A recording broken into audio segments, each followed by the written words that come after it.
Hey everyone, you can now add customized buttons to your Canvas design.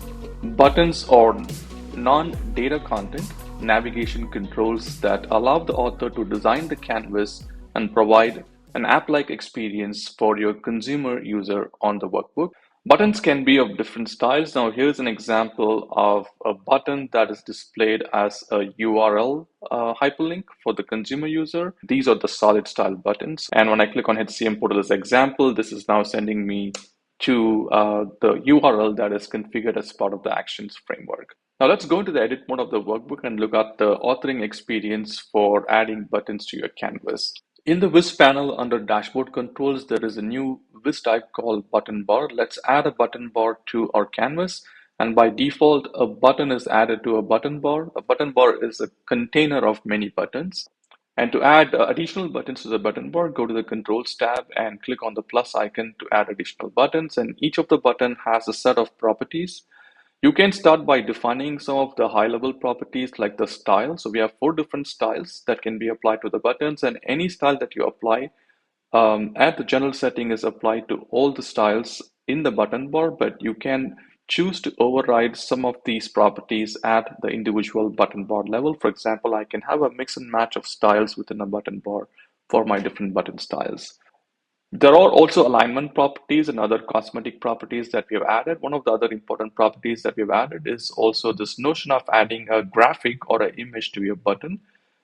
You can choose an icon from our libraries to add an image to your button and control the position of the image based on the graphic location.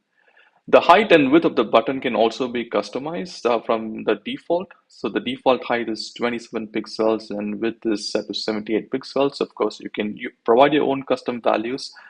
The last important property I want to highlight is the action property. As the author of the workbook, you can integrate data actions to the action property of the button, which defines the on-click action behavior of the button by the consumer users.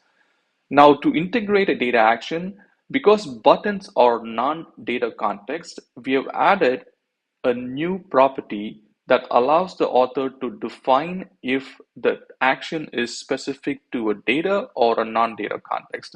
The requires data is by default turned on, which means that it behaves like a normal data action. But if you turn it off, now this becomes a data action that's available for the author to integrate into the buttons. Now let's keep it on and create a new data action that will send the user to google.com, and I'm going to click OK to save this data action.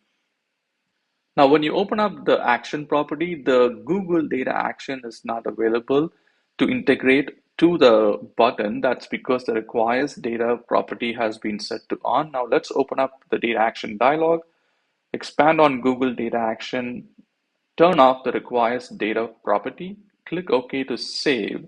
Let's go back to the action property. Now this is available for the author to integrate. So the action property is only going to display all those data actions that have requires data properties set to off on this particular workbook. Now that we have integrated Google data action to the button, let's review the consumer experience. Let's open up the workbook as a consumer would see and click on the button, and this sends the user to google.com.